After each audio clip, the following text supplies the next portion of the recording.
गीतेमध्ये त्या ठिकाणी शेतकऱ्यांच्या व्यथा सांगताना अशा काही ओळी कोरल्या, परंतु छत्रपती शिवाजी महाराज, डॉक्टर बाबासाहेब आंबेडकर यासारख्या महापुरुषांचे, महामानवांचे नाव घेऊन जे सरकार सत्तेमध्ये आलं,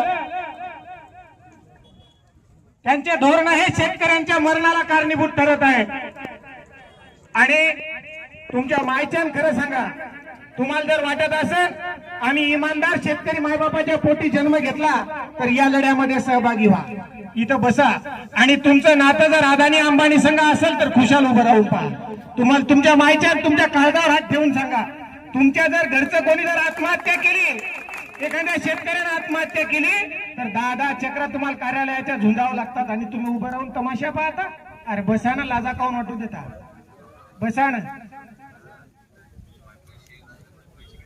अरे जनाची नाही मनाची थोडीशी तरी आपण वाटू द्या, आपल्या मायबापाचे हाल काय चालले, आपण काय करतोय, आपण काय पाहतो। इथं जर गौतमी पाटलाचा जर कार्यक्रम असताना तर मायच्या उरावर तुडून एका ठिकाणी बसले असते आणि पैसेही दिले असते, घ्या म्हणले असते। पण इथं आपल्या बापाच्या घामाच्या दामासाठी पोरं बसले, हे फाटक्या शेतकऱ्याच्या घरचे पोरं आहेत ना।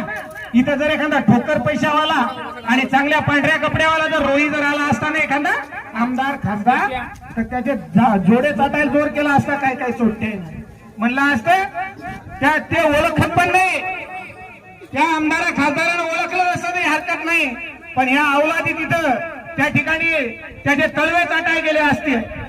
आता प्रत्येक गावात विमा नसला की आपल्याला रस्त्यावर बसा लागते, कर्जमाफी नसली की आपल्याला रस्त्यावर बसा लागते, आणि पोलिसांना आपलं सारखंच। आता पोलिसाला जरी नाईलाज आहे, कारण हे सरकारला त्याच्या सरकारच्या पुढे जाता येत नाही ना। ईद असलं पोलीस बंदोबस्त, दिवाळी असली पोलीस बंदोबस्त, मोर्चा असला पोलीस बंदोबस्त, म्हणजे या पोलिसांना बी एवढा या लोकांचा ईद आला, पण काय